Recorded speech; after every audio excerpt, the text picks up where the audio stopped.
बस बस अब और नहीं चल सकते। 12 घंटे हो गए भूखे पेट लगातार चलते हुए। सिर्फ 12 घंटे ही हुए ना, कोई भी आराम नहीं करेगा। सब चुपचाप चलो। नहीं साहब, अब अगर हम चाहें भी तो साहब हमारे पैर साथ नहीं देंगे। भगवान के लिए साहब थोड़ी देर आराम कर लेने दीजिए। जिस मजदूर के पैर उनका साथ नहीं देंगे, उनके पैरों को इस बंदूक की गोलियों से इनाम दूंगा। अब चलो सब। संभाल कर चाची।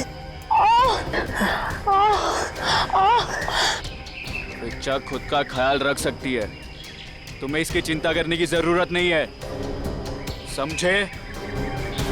चलो अभी, अब चलो।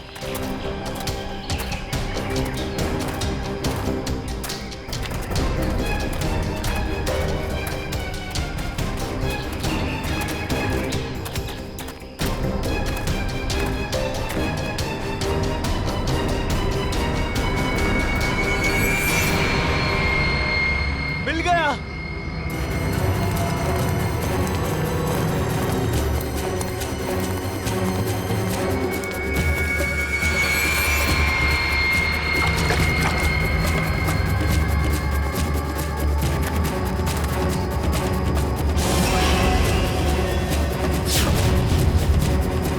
तुम सबने मेरी बहुत मदद की, अब तैयार हो जाओ अपने इनाम के लिए।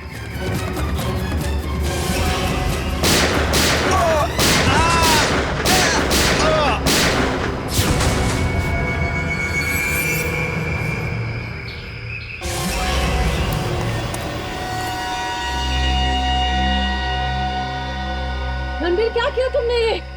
इन्हें इनकी वफादारी का इनाम दे दिया मैंने। ये कैसा इनाम है रणबीर? अब तुम दोनों को तुम्हारी बेवफाई की सजा दूंगा।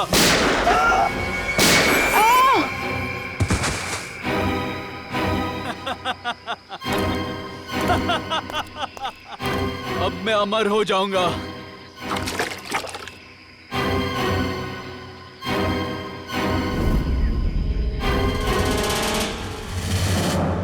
धन्यवाद दोस्तों आप सबका, जो अपना कीमती वक्त निकाल कर यहाँ आए और दिल खोलकर सामान खरीद कर इस नीलामी को कामयाब बनाया। अब बारी है उस नीलामी के आखिरी पड़ाव की, आखिरी खरीद की, जिसका आप सबको बहुत बेसब्री से इंतजार था। दोस्तों, सैकड़ों साल पहले स्पेनिश और पुर्तगाली लोग भारत आए थे मसालों का व्यापार करने के लिए। ये डायरी उसी वक्त उसी दौर की है, और इस डायरी की खास बात यह है कि इसमें क्या लिखा है मुझे नहीं मालूम, और मुझे तो क्या किसी को भी नहीं मालूम सिवाय इसके मालिक के। ये डायरी स्पेनिश सेलर जॉनसन वैंगलर की थी, जिसे सैकड़ों साल पहले मिस्टर राघव ने नीलामी में खरीदा था, और आज उनके पोते मिस्टर सुनील इसको फिर नीलाम कर रहे हैं। मिस्टर सुनील, क्या आपको पता है इस डायरी में क्या लिखा है? जी नहीं। तो फिर ये ऐतिहासिक डायरी आप नीलाम क्यों करना चाहते हैं? इसे पढ़ क्यों नहीं लेते? मुझे कोई फर्क नहीं पड़ता कि डायरी में क्या लिखा है और क्या नहीं, मुझे बस पैसा चाहिए, सिर्फ और सिर्फ पैसा। तो नीलामी शुरू की जाए। नीलामी शुरू करते हैं 10 लाख रुपयों से। 20 लाख। 20 लाख। और कोई? 30 लाख। 30 लाख। वाह साहब, और आपसे ज्यादा कोई है 30 लाख से ज्यादा? 40 लाख। 40 लाख। 50 लाख। अरे वाह, ये हुई असली कदरदानों वाली बात। कोई और है जो 50 लाख से ज्यादा की बोली लगाएगा? 50 लाख 1, 50 लाख 2, 1 करोड़। वाह साहब, इसे कहते हैं असली कदरदान, जो लाखों की चीज करोड़ों तक पहुंचा दे। 1 करोड़ 1, 1 करोड़ 2, अरे 1 करोड़ 3। 1 करोड़ का चेक मैंने पहले ही आपके ऑफिस में जमा कर दिया है। ये डायरी अगले 1 घंटे में मेरे घर पहुंच जानी चाहिए।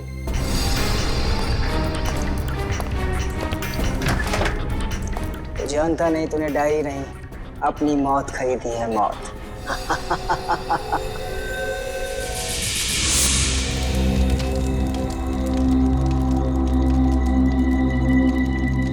ओह नो, मेरा पानी खत्म हो गया। गाइस, तुम लोग पास पानी है क्या? अरे यार, मेरा पानी तो शाम को ही खत्म हो गया था। अरे तो बताना था ना, ढाबे पे भर लेते। ऐसे ही सो जाओ ना यार, कल सुबह तक की तो बात है।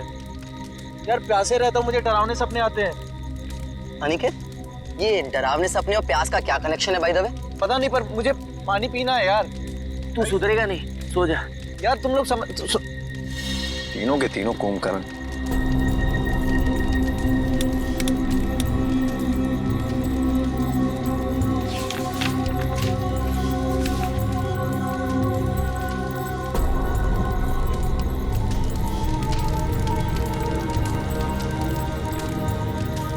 इस नक्शे के हिसाब से तालाब करीब आधे किलोमीटर दूर पे है। प्यास बुझानी है तो तालाब तक तो जाना ही पड़ेगा।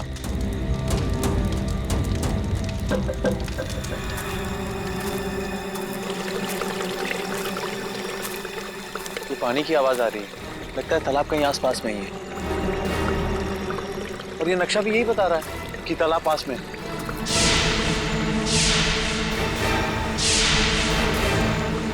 बचाओ बचाओ! ये चीख कैसी है?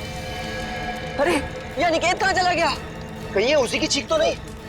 अनिकेत! अनिकेत! अनिकेत! अनिकेत! अनिकेत!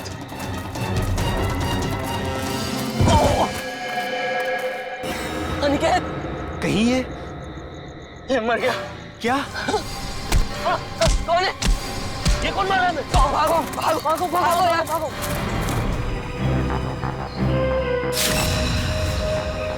सर तो किसी भारी चीज से वार किया गया है। कैसे हुआ ये सब? सर कल रात अनिकेत बाहर आया पानी पीने, उसी दौरान किसी ने इसकी जान ले ली। और तो और सर हमारे साथ भी हाथापाई हुई। कितने लोग थे? सर अंधेरा काफी था, अचानक हमला हुआ और ठीक से कुछ मालूम नहीं पड़ा सर। सर हमारा एक साथी पूरब भी अब कल रात से नहीं मिल रहा। कल रात वो हमसे बिछड़ गया और मुझे तो डर है कि कहीं अनिकेत की तरह उन लोगों ने पूरब को भी। घबराओ नहीं, हम लोग पूरा कुछ जल्दी ढूंढ लेंगे। चलो ढूंढो, देखो कुछ मिलता है क्या।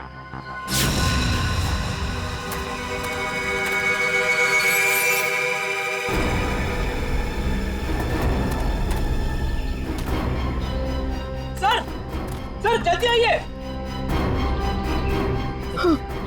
ठीक तो ना तुम? अरे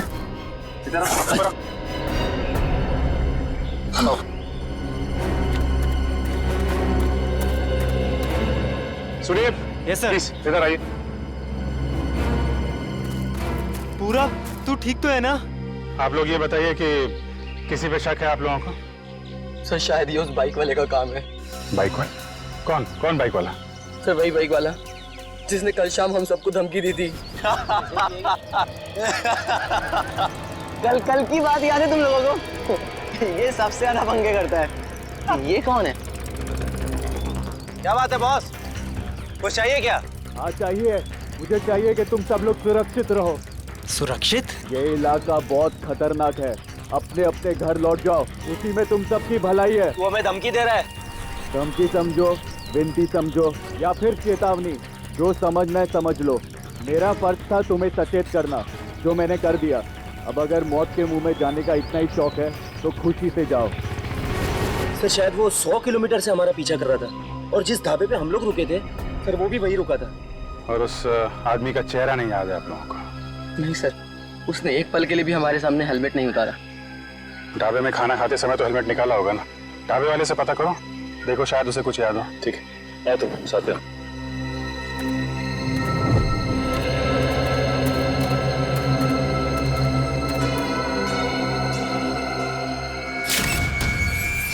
खून? खून की बूंदें? मतलब कोई जख्मी आदमी भागा यहाँ से। सर लेकिन खून बहुत ज्यादा नहीं है, जो भी है उसे ज्यादा चोट नहीं आई होगी। सर ये देखिए घसीटने के निशान हैं।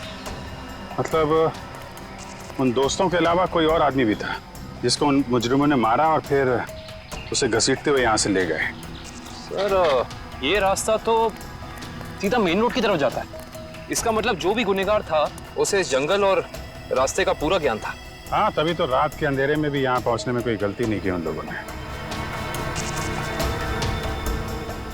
ये टायर के निशान, ये तो किसी बड़ी गाड़ी के लगते हैं।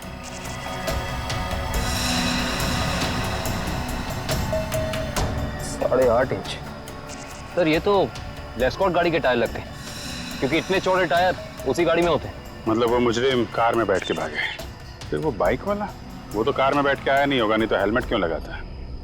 एक काम करो, आगे जो टोल नाका है वहां जाके पता करो ये लेस्कॉट गाड़ी वहां से गुजरी है क्या। जी सर। तब तक मैं यहाँ देखता हूँ कुछ और मिलता है क्या।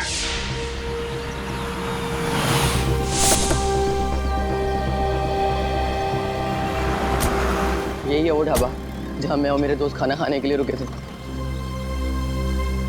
अरे आइए आइए सर जी, बैठिए। गर्मा गर्म दाल मखनी बनाई है, लगा दूं 5 प्लेट है मक्खन मार के। जी हम लोग खाने पीने नहीं आए, हम लोग सीआईडी से। सीआईडी से? क्या हुआ साहब? आपको याद है कल मैं और मेरे कुछ दोस्त आपके ढाबे पे खाना खाने के लिए रुके थे? हाँ हाँ, हल्का हल्का याद तो आ रहा है, पर आपको इतनी चोट कैसे लगी? कल रात इनके ऊपर हमला हो गया और उस हमले में इनके दोस्त अनिकेत की मौत हो गई। हे भगवान, ये हो क्या रहा है आजकल? समाज में दिन ब दिन जुर्म बढ़ता ही जा रहा है। हाँ वो तो है, लेकिन हमें शक है कि इस जुर्म में एक बाइक वाला शामिल है जो कल यहाँ पे आया था। बाइक वाला? जी हाँ, उसने एक ब्लैक बाइकर सूट और ब्लैक हेलमेट पहना था और मुझे अच्छे से याद है उसके पास नलोंजन मॉडल की बाइक भी थी। एक बाइक वाला आया तो था। अच्छा, उस बाइक वाले के बारे में कुछ याद है आपको? कैसा दिखता था वो? साहब इतना तो याद नहीं, लेकिन शायद रामू को पता होगा। रामू जरा इधर आना, जरा बताना साहब लोगों को उस बाइक वाले के बारे में। जब उसने हेलमेट उतारा था तो मैंने एक ही झलक देखा था सेठ जी। बहुत अजीब आदमी था, अजीब तरीके से बर्ताव कर रहा था। देखो तुमने उसकी एक झलक देखी ना, तुम्हें जो कुछ भी याद है हमारे लिए उसका स्केच बनवाओ। हाँ इशिता, ठीक है, कोशिश जारी रखना। क्या हुआ श्रेया? सर, सारांश का अभी तक पता नहीं चल पा रहा।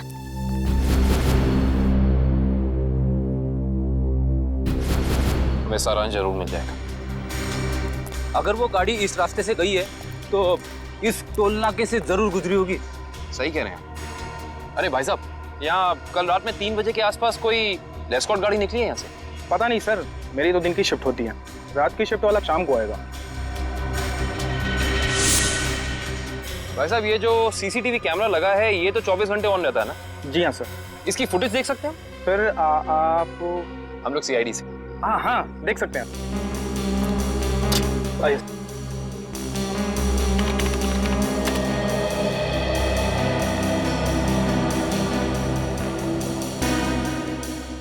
ये देखिए, लेस्कॉट गाड़ी रात के 2:55 को यहाँ से गुजरी है। लगती तो वही गाड़ी है, जरा रिवाइंड करिए। एक मिनट पॉज कीजिए। अरे ना तो ड्राइवर दिख रहा है और ना ही गाड़ी की नंबर प्लेट। थोड़ा जूम कीजिए। ये क्या लिखा है? Car on rent. Car on rent? Sir, ध्वनि नगर में कार ऑन रेंट नाम की कंपनी है। कहीं ये गाड़ी वहीं से किराए पे तो नहीं ली गई थी? सर, ये रहा स्केच। बन गया स्केच? यही वो आदमी? हाँ साहब, ऐसा ही कुछ दिखता था वो। ठीक है, आसपास की दुकानों से पता करते हैं, किसी ना किसी ने तो जरूर देखा होगा उसे। भाई साहब, इस स्केच को ध्यान से देखो। इस आदमी को पहचानते हो? नहीं देखा इसको इससे पहले। साहब, बुरा ना मानो तो ये फोटो मैं देख सकता हूँ? अरे काका, इसमें बुरा मानने की क्या बात है? देखिए।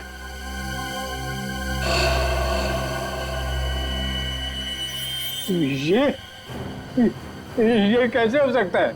नहीं, ये नहीं हो सकता, ये नहीं हो सकता, असंभव, असंभव। अरे काका, क्या नहीं हो सकता? क्या संभव है? ये नहीं हो सकता, रणवीर वापस नहीं आ सकता। काका, इस आदमी का नाम रणवीर है? हाँ हाँ, मैं उसे अच्छी तरह जानता हूँ, कभी नहीं भूल सकता उसे। काका, इस आदमी के बारे में आप जो कुछ भी जानते हैं प्लीज हमें बताइए। बहुत पुरानी बात है, तकरीबन 73 साल पहले मैं जब बच्चा था तो एक रात को मैंने उसे अपने पिताजी से बातें करते हुए सुना था। मदन, मेरी बात मानो। अगर तुमने मुझे उस तालाब को ढूंढने में मदद की तो तुम्हारी जिंदगी हमेशा हमेशा के लिए बदल जाएगी। मेरी जिंदगी जैसी भी है ठीक है, आप मुझे सबसे दूर ही रखें तो अच्छा होगा। देखो, इस इलाके से जितनी अच्छी तरह तुम परिचित हो वैसा इस गांव में कोई नहीं है। इनकार मत करो, तुम ही मुझे मेरी मंजिल तक पहुंचा सकते हो। ये सिर्फ मेरा सपना ही नहीं, मेरा जुनून भी है। बहुत ही गलत जुनून चुना है आपने रणवीर जी। अगर आप प्रकृति के नियमों के खिलाफ जाएंगे तो प्रकृति आपको कहीं का नहीं छोड़ेगी। वो जगह शापित है, शापित। ना जाने कितने लोगों की जान ले चुकी है। वो जाए अपने सपने को। क्या तुम भूल सकते हो अपनी बीवी को, जो इस वक्त अस्पताल में जिंदगी और मौत के बीच में झूल रही है? नहीं ना, वैसे ही मैं अपने सपने को नहीं भूल सकता। जरा सोचो, अगर वाकई उस तालाब के पानी में मौत को हराने की ताकत है तो तुम्हारी पत्नी को एक नई जिंदगी मिल सकती है। सोच क्या रहे हो मदन? हम एक दूसरे की मदद से अपने आने वाली जिंदगी को सुधार सकते हैं। तो बोलो, मंजूर है?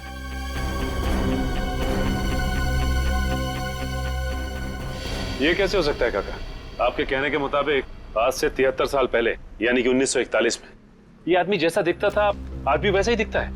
हाँ, तभी तो मैंने कहा था असंभव, ये अजूबा कैसे हो सकता है? और इसी की वजह से तो मैंने अपने पिताजी को खोया था।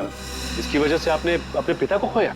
हाँ, ये मेरे पिताजी को बहकाकर एक तालाब पे लेकर गए थे। बोले उस तालाब का पानी पीने से आदमी हमेशा के लिए अमर हो जाता है और उसकी उम्र आगे बढ़ने से रुक जाती है।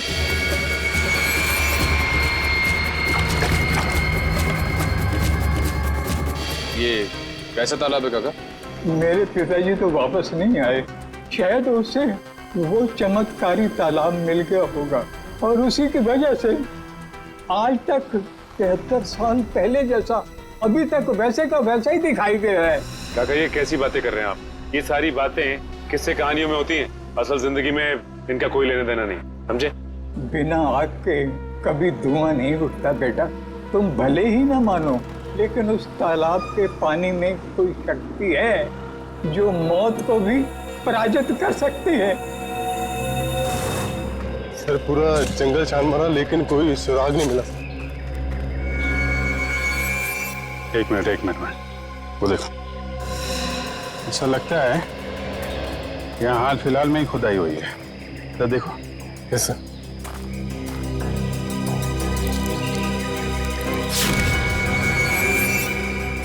हाँ, यहाँ पे कुछ है सर।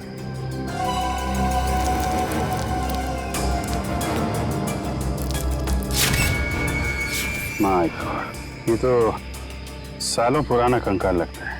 सर मुजरिम लाशों को जंगल में दफनाते थे ये तो पता था, पर पहली बार मुजरिम इतना सालों पुराना कंकाल जंगल में दफनाने आए। पता नहीं वंश, दफनाने आए थे या फिर निकालने। गुड मॉर्निंग डॉक्टर साहब। What is so good about this morning? ये लो। हेलो हाय ना करो तो नाराज और करो तो मुश्किल। अरे इतने उखड़े हुए क्यों हैं सर आप? भाई साहब, जब आपको पता लगेगा ना कि अनिकेत की मौत कैसे हुई, आप भी इतने ही उखड़ जाएंगे। सर जरूर किसी हथौड़े या डंडे से वार किया होगा। सर इससे पहले भी हम ऐसे केस सुलझा चुके हैं। मगर निखिल, पहले के केसेस में और इस केस में फर्क है, और वो ये कि जिस हथियार से अनिकेत के सर पे वार किया गया है वो हथियार 100 साल पुराना है। क्या? 100 साल पुराना? उड़ गए होश? उखड़ गए ना? भाई साहब, अनिकेत के सर पर से मुझे लोहे और लकड़ी के छोटे छोटे टुकड़े मिले हैं और ये टुकड़े 100 साल से भी ज्यादा पुराने हैं। लोहे और लकड़ी के टुकड़े? मतलब हथियार कोई ऐसी चीज है जिसमें लोहा भी है और लकड़ी भी? हाँ, आइए मैं दिखाती हूँ।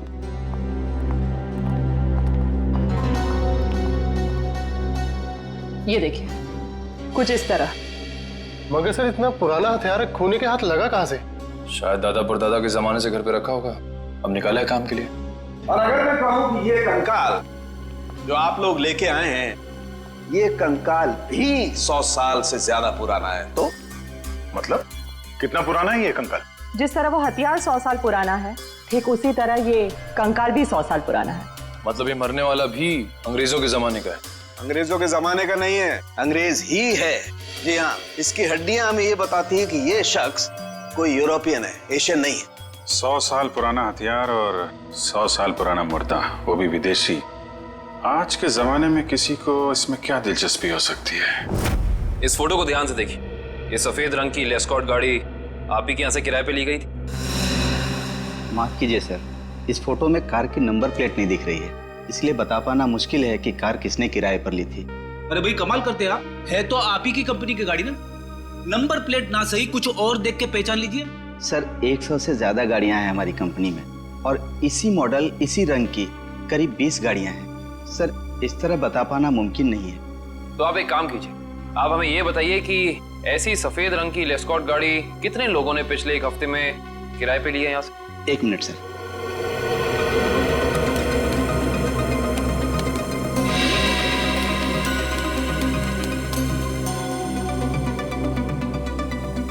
सर कुल मिलाकर 7 लोग हैं जिन्होंने पिछले हफ्ते सफेद रंग की लेस्कॉट कार किराए पर ली थी। गुड। अब हमें इन 7 की पूरी जानकारी चाहिए। ठीक है सर। देखते हैं क्या पता चलता है। 5 लोगों से पूछताछ कर चुके, बचे 2। इन्हीं में से कोई एक है जो इस केस की अगली कड़ी साबित होगा। हाँ, लेकिन फ्रेडी जी, ये पता करने के लिए भी रिसेप्शन पे कोई होना चाहिए। यहाँ तो कोई है ही नहीं। हाँ, यहाँ तो कोई दिख ही नहीं रहा है। जी नमस्ते, कहिए। हम लोग CID से। एक्चुअली अमर नाम के एक इंसान की तलाश में हैं हम। बात यह है कि उसने सफ़ेद रंग की एक लेस्कॉट गाड़ी को हायर किया और अपने एड्रेस की जगह उसने आपके इस होटल का एड्रेस दिया, इसीलिए हम। Just a minute. मिस्टर अमर, वो तो कल ही चेकआउट कर गए। अच्छा, आपने अपने रिकॉर्ड्स के लिए उसका कोई ID प्रूफ तो लिया होगा ना? लाइसेंस, पैन कार्ड वगैरह दिखाइए जरा। मैडम लिया तो था, लेकिन आज ही सुबह हमारे कंप्यूटर का हार्ड ड्राइव क्रैश हो गया और उसी के साथ सारा डेटा चला गया। माफ कीजिएगा। अच्छा, ये अमर दिखता कैसा था? उसका हुलिया कैसा था? आप कमरा नंबर 701 वाले अमर सर की बात कर रहे हैं ना? हाँ राजू, उसी के बारे में बताइए इन लोगों को। क्या था उसका हुलिया? कद यही कोई 5.5 फुट लंबा और हाँ, छोटे छोटे बाल और आंखों का रंग काला था। कद 5.5 फीट, छोटे बाल। इसका मतलब CCTV फुटेज में जो हमें इंसान दिखा था वो अमर नहीं हो सकता, क्योंकि वो लंबा था और उसके बाल भी छोटे नहीं थे। अच्छा, ये अमर से कोई मिलने आया था उसके कमरे में यहाँ पे? हाँ साहब, 2 लोग मिलने आए थे। उनमें से एक का नाम संजय था और दूसरे का कुछ और कल साहब उन लोगों ने दारू पीकर काफी झगड़ा भी किया था। झगड़ा? तुम्हें पता है किस बारे में ये झगड़ा हुआ था? ये तो मैं नहीं बता सकता साहब, लोग अक्सर दारू पीकर बहक जाते हैं। कोई ऐसी बात जो तुम्हें याद हो जो वो लोग कर रहे थे? कुछ याद है? हाँ साहब, कुछ अजीब चीजों के नाम ले रहे थे, जैसे फावड़ा, कुल्हाड़ी, कुदाल। मतलब ऐसा सामान जो जमीन की खुदाई में काम आता है। चलो, इससे ये तो पता चल गया कि जंगल में वो जमीन खोदी किसने थी। जिस तरीके के औजारों की बात वो वेटर कर रहा था, उससे तो यही लगता है कि ये संजय एक आर्कियोलॉजिस्ट है। संजय आर्कियोलॉजिस्ट जो अमर के साथ वहां गड़े हुए मुर्दे उखाड़ने गया था। जरूर कुछ ना कुछ खास बात है उस पुरानी लाश में, वरना कोई इतने सालों बाद सोते हुए मुर्दे को क्यों जगाएगा? और शायद अनिकेत ने उन्हें ये खुदाई करते देख लिया, जिसकी कीमत उसे अपनी जान देके चुकानी पड़ी। लेकिन उस बाइक वाले का क्या, जिसे उस बुढ़े आदमी ने पहचान लिया था? उसके मुताबिक तो वो तालाब का पानी पी के हमेशा के लिए अमर हो गया। फ्रेडी, इस दुनिया में कोई आदमी अमर नहीं होता। जरूर उस बुढ़े आदमी का कुछ ना कुछ हाथ है इस अपराध में। सर, इस बाइक वाले के बारे में बड़ी अजीब बात पता चली है। क्यों? ऐसी क्या अजीब बात है? ये देखिए सर, इस अखबार की तारीख 13 जून 1941, यानी कि आजादी से भी पहले। आश्चर्य सर, ये आदमी उस वक्त से वांटेड है। इसने उस वक्त भी कुछ लोगों के खून किए थे। बहू, वही आदमी? ये कैसे हो सकता है? अभिजीत, अगर ये मान के चले कि 1941 में इस आदमी की उम्र 20 साल रही होगी, तो उस हिसाब से तकरीबन आज जिसकी उम्र 90 साल से ज्यादा हो। 90 साल का कोई आदमी इतना जवान कैसे दिख सकता है? हाँ पंकज, ओके ठीक है सर। संजय के घर का पता चल गया, खातीपुरा में रहता है वो। खातीपुरा?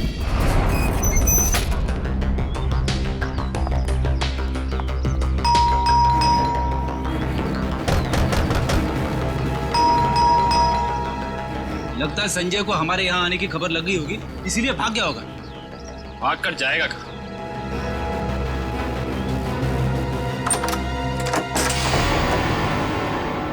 अच्छी तरह से तलाशी लो इस घर की, कुछ ना कुछ तो जरूर मिलेगा।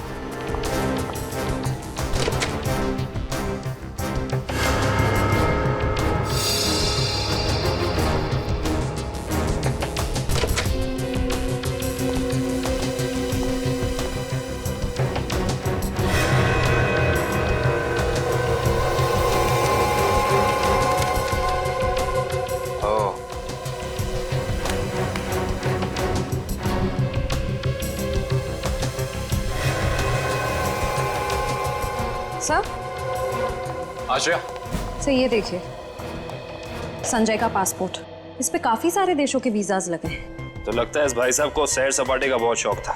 ये देखो श्रेया, इसकी चेकबुक की डिटेल से साफ साफ पता चल रहा है कि इस इंसान ने करोड़ों रुपए खर्च किए हैं म्यूजियम्स और नीलामियों से सामान खरीदने में। देखो, इसका मतलब संजय बहुत अमीर है और आर्ट में काफी दिलचस्पी रखता है। अब इसे ये दिलचस्पी आर्ट में है या किसी खास चीज में, ये तो वक्त ही बताएगा। लेकिन एक बात तो तय है, ये संजय किसी की तलाश में है, कोई ऐसी चीज जो इसे दुनिया के कोने कोने में ले जा रही है, हर म्यूजियम, हर बड़ी नीलामी तक। सर, हाँ, अलमारी में से ये डायरी मिली है, छुपा के रखी हुई थी। दिखने में तो ये कोई ऐतिहासिक डायरी लगती है। कुछ तो खास बात है इस डायरी में, काफी नायाब और अलग किस्म की डायरी है ये। सर, शायद संजय ने इस डायरी को किसी नीलामी में खरीदा होगा। अभी पता चल जाएगा। जरा हाथ लगाइए। ओह, तो ये उसी स्पेनिश शिप के कैप्टन की डायरी है जो अपनी हर यात्रा के बारे में अपनी डायरी में लिखा करता था। ये वही डायरी है। इसका मतलब इस डायरी में उस रहस्यमय तालाब के बारे में भी जरूर लिखा होगा। सर, इसका मतलब संजय भी उस रहस्यमय तालाब को ढूंढ रहा था, इसलिए उसने ये सारा सामान खरीदा। हो सकता है श्रेया, लेकिन अगर ये वही डायरी है तो उस रहस्यमय तालाब का नक्शा, कोई मैप, कोई जरिया जरूर होना चाहिए इसमें।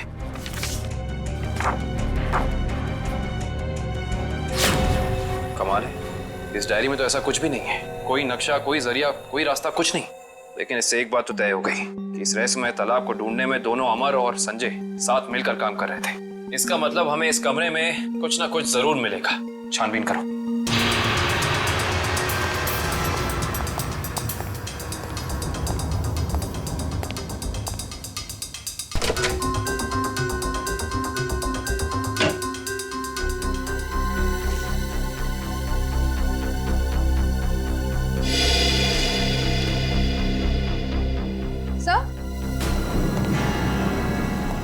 ये देखिए, क्या बता? संजय ने अपने सारे पुराने सामानों की कार्बन डेटिंग करवाई है किसी डॉक्टर वीरेन से। Carbon dating? इसका मतलब तो साफ है कि संजय अपने हर सामान के बारे में पता करना चाहता था कि वो असल में कितना पुराना है। ओ, तो ये है डॉक्टर वीरेन, और इस फोटो से तो साफ साफ पता चलता है कि ये कॉलेज में संजय का प्रोफेसर था। ओह, तो फिर इस वीरेन का भी हाथ हो सकता है अमर के साथ साथ संजय की मदद करने में। डॉक्टर वीरेन। इस वक्त कौन आ गया?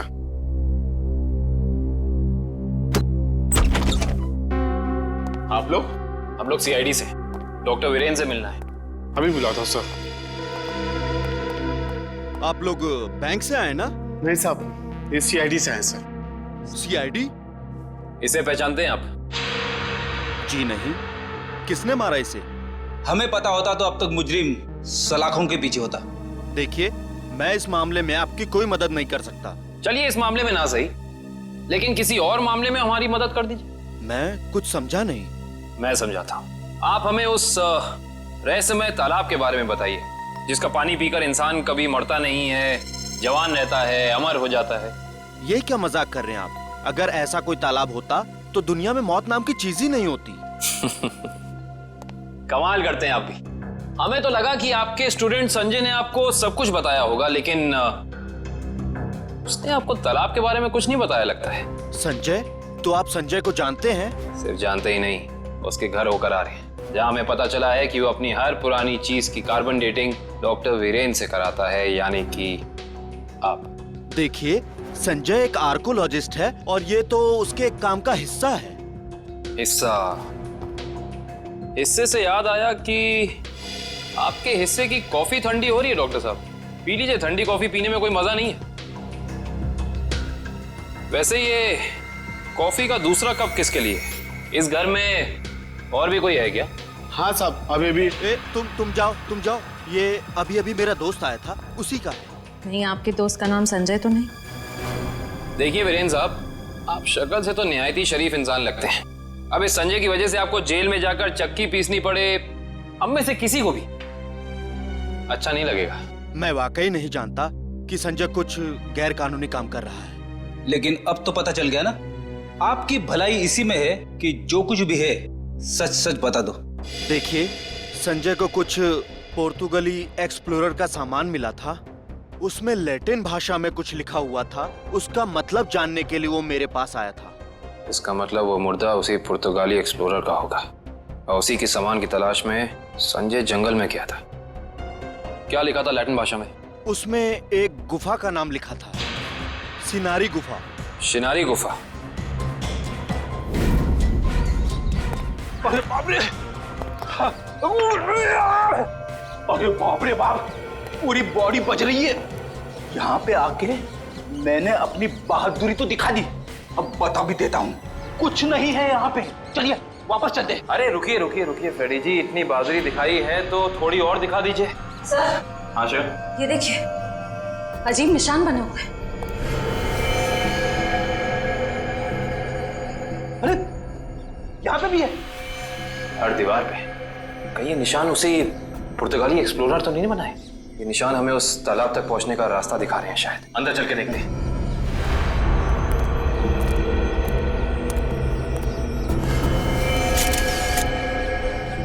दो लाशें।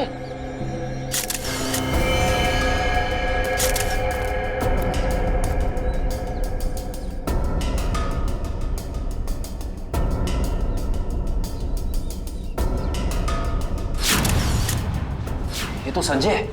और सर, हो ना हो ये जरूर अमर की लाश है।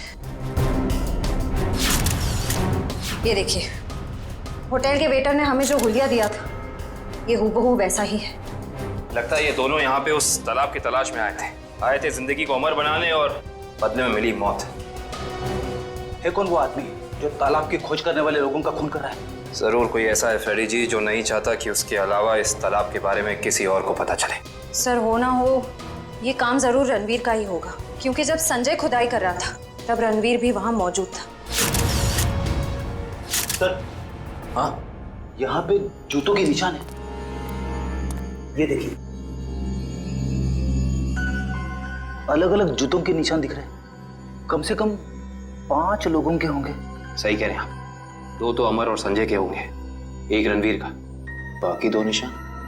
इसका मतलब साफ है, इस गुनाह में 2 और लोग शामिल हैं, लेकिन कौन? सिंबल्स को देख के लगता है कि ये हमें उस चमत्कारी तालाब का रास्ता बता रहे हैं। जाने कितने साल पहले बनाए गए होंगे ये निशान, तालाब की तलाश में। और इन निशानों के अंदर ही वो चाबी छुपी है जिससे हम इस केस का ताला खोल सकते हैं। अरे सर, ये तो एक टापू बन गया। और इसके बीचों बीच में है ये तालाब। मगर सर, ये टापू है कहाँ पे और हम यहाँ तक पहुंचेंगे कैसे? इसका पता चल जाएगा निखिल, अगर हम इन निशानों की भाषा समझ पाए, उनको अक्षरों में बदलेंगे तो पता चलेगा। सर, इस तरह के निशान मैंने पजल्स की किताबों में देखे हैं। अब पजल के साथ हायरोग्लाइफिक अल्फाबेट बुक भी आती है ना? हाँ सर। वंश, जल्दी से जाके वो किताब लेके आओ। Okay sir.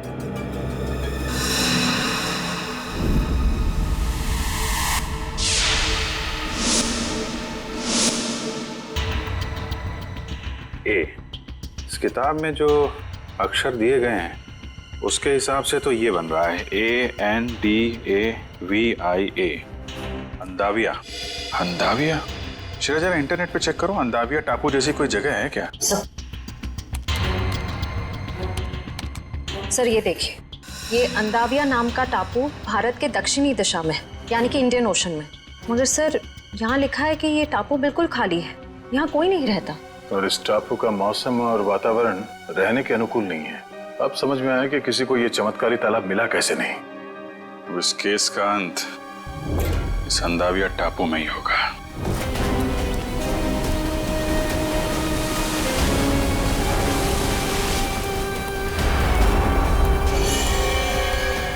वहां पे देखो, वहां पे कुछ है।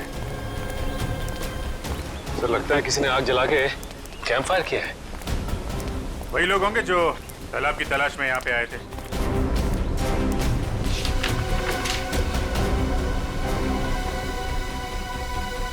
इस मैप के हिसाब से तो उत्तर दिशा में करीब 7 किलोमीटर अंदर है वो तालाब। एक काम करते हैं, यहाँ से सब लोग अलग अलग हो जाते हैं। किसी को कुछ भी मिलता है फौरन एक दूसरे को इन्फॉर्म करेंगे। Okay? Yes sir. Sachin,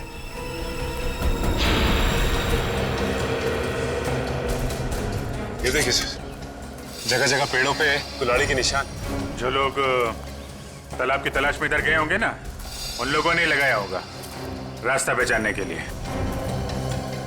oh my God, कंकाल।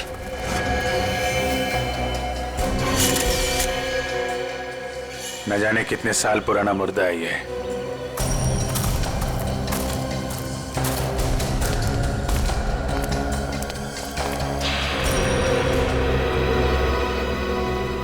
धुआं अभी भी निकल रहा है। आग जले शायद ज्यादा देर नहीं हुई अभी। एक और कंकाल सर।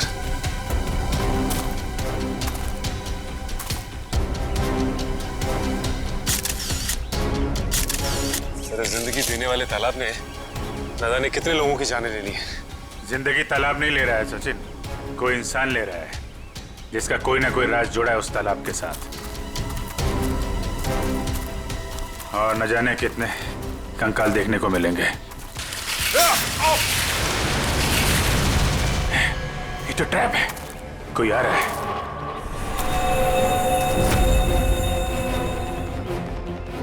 ये तो रणवीर है।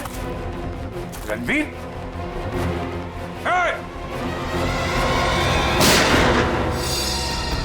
गोली चलने की आवाज इस तरफ से आई। कहीं उनको कुछ हो तो नहीं रहा? चलो।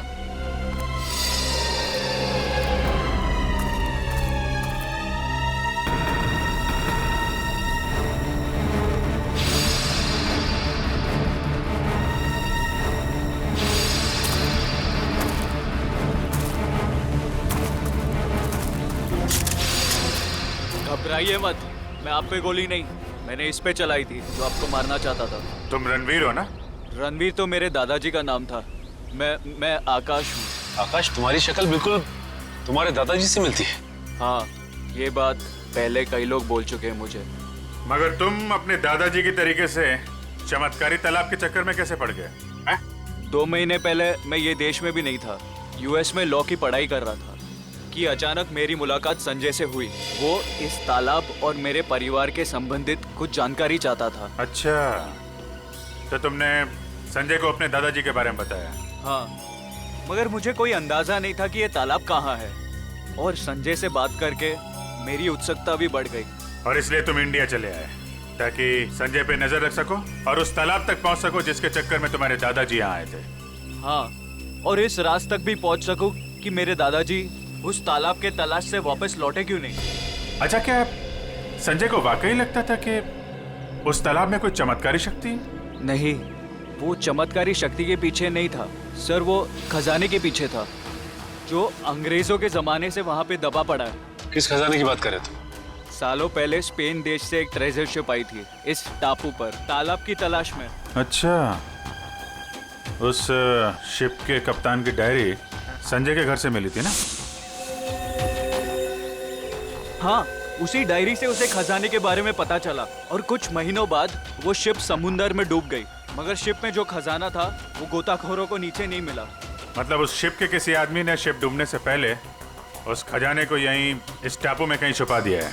हाँ, और संजय को उस खजाने की तलाश थी, ना कि किसी चमत्कारी पानी की। सर, आप लोग ठीक तो है ना?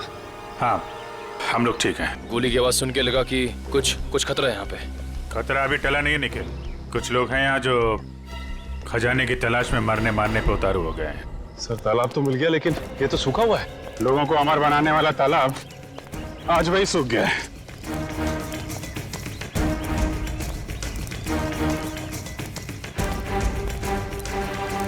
सर,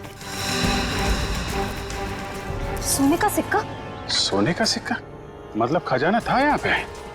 सर, इसका मतलब वो आदमी खजाना लेके ये लोग इस तरफ से निकल गए बाहर। सर, ये रास्ता तो टापू के दूसरे हिस्से जाता है। मैं भी वहीं से आया था और उन लोगों की नाव भी वहीं पे थी। टापू की दूसरी तरफ? हाँ, रोकना होगा उन्हें। जल्दी आओ तुम लोग, आ जाओ आ जाओ।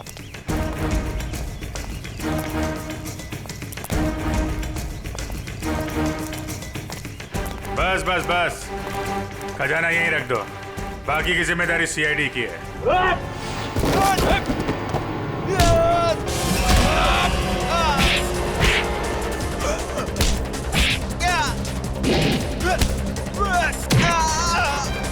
Oh!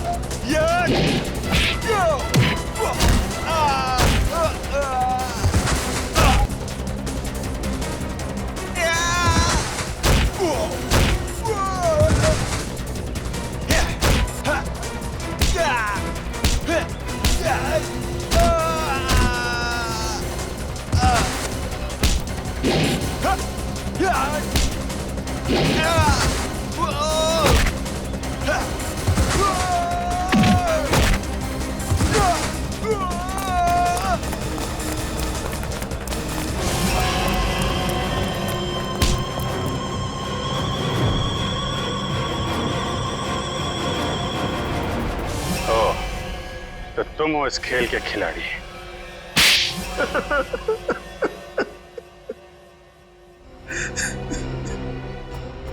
हाँ, मैंने ही मारा है अमर को, संजय को और अनिकेत को भी।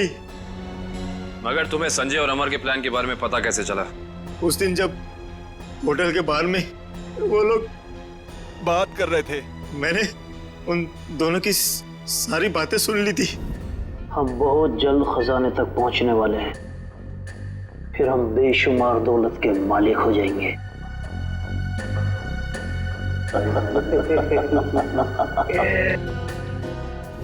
ओह, तो उन दोनों का पीछा करते करते तुम वहां जंगल तक पहुंच गए। हाँ, अमर और संजय वहां खुदाई कर रहे थे। मैं अपने आदमियों के साथ वहां पहुंच गया और अमर की खुद पिटाई की। संजय डर गया और इस बात के लिए राजी हो गया कि खजाने का पता लगाकर वो मुझे उसका 90% दे देगा। और अनिकेत ने तुम्हें ये जुर्म करते हुए देख लिया तो उसका भी खून कर दिया तुमने। हाँ, उसकी तो किस्मत ही खराब थी, बेमौत मारा गया। और जब संजय मुझे उस गुफा तक ले गया, मेरा काम खत्म हो गया। उसे जिंदा रखना मैंने जरूरी नहीं समझा। किस्मत तो तुम्हारी खराब है। जिस खजाने की लालच में तुमने इतना बड़ा गुनाह किया, उसका 1 रुपया भी खर्च नहीं कर पाओगे तुम। फांसी होगी तुम्हें।